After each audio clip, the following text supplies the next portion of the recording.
यह एक सच्ची कहानी है। जीवन नाम का एक व्यक्ति किसी गांव में रहता था। जीवन अपने लिए हमेशा बहुत खाना रखता था क्योंकि उसे बहुत भूख लगती थी। जीवन बहुत खाना खाता था, इसलिए उसे हमेशा भूख ही लगी रहती थी। अगर जीवन से कोई आदमी कहे कि अभी तुम्हें भूख है तो जीवन के मुंह से कभी नहीं निकलती थी। कहता था कि ले आओ खाना खा लेते हैं, पर जीवन खाकर इतना मोटा हो गया था कि उससे कुछ भी काम नहीं होता था। एक दिन जीवन के घर में इस बात को लेकर लड़ाई हो गई कि तुम हमेशा खाते ही रहते हो और कुछ भी काम नहीं करते हो। जीवन को इस बार उसके माता पिता ने अपने घर से निकाल दिया। अब जीवन के पास कुछ भी नहीं था और वह सोच रहा था कि क्या करूं, अब तो मेरा घर भी नहीं है। तभी उसकी नज़र एक साधु बाबा पर पड़ी और जीवन उनके पास चला गया। जीवन ने साधु जी से कहा कि आप मुझे कोई काम दे दीजिए जिससे मेरी भूख का कुछ किया जा सके। साधु जी ने पूछा कि क्या कर सकते हो तुम। जीवन ने कहा कि ऐसा काम जो सिर्फ बैठकर हो सके, चलना मेरे बस का नहीं है। तब साधु जी ने कहा कि ठीक है, तुम सब चेले के लिए तुम खाना बना सकते हैं। जीवन ने कहा ठीक है। साधु जी ने कहा कि भंडारे से कुछ सामान ले लो और नदी के किनारे पर बर्तन को साफ करके खाना बना लो। जीवन अपने साथ कुछ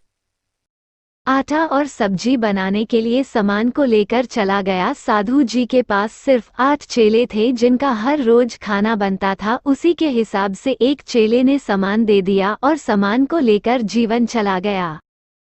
और जब खाना बनाने लगा तो जीवन के सामने श्री राम जी आ गए और जीवन से पूछा कि क्या कर रहे हो। जीवन ने कहा कि खाना बना रहा हूँ। जीवन श्री राम जी को पहचान भी नहीं पा रहे थे।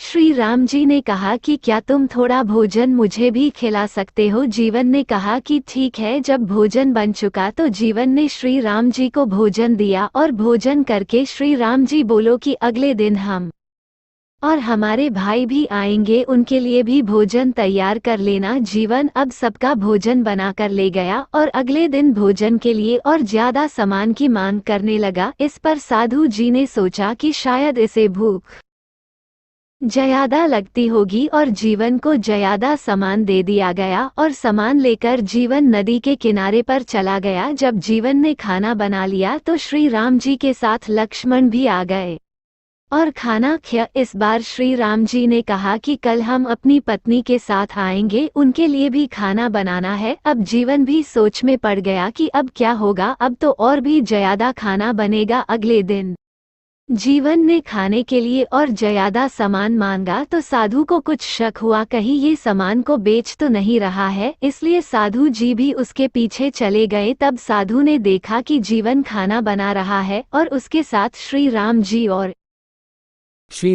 सीता जी भी है। साधु धन्य हो गया, उन्होंने भगवान के दर्शन कर लिए। साधु जी उनके पास गए और श्री राम जी के चरण धोकर उनका स्वागत किया। और तब जीवन को पता चला कि यह तो भगवान श्री राम जी है और जीवन ने उनको प्रणाम किया और अपने हाथों से खाना दिया। दोनों का जीवन धन्य हो गया था। साधु जी को भी जीवन की वजह से आज भगवान के दर्शन हो गए थे।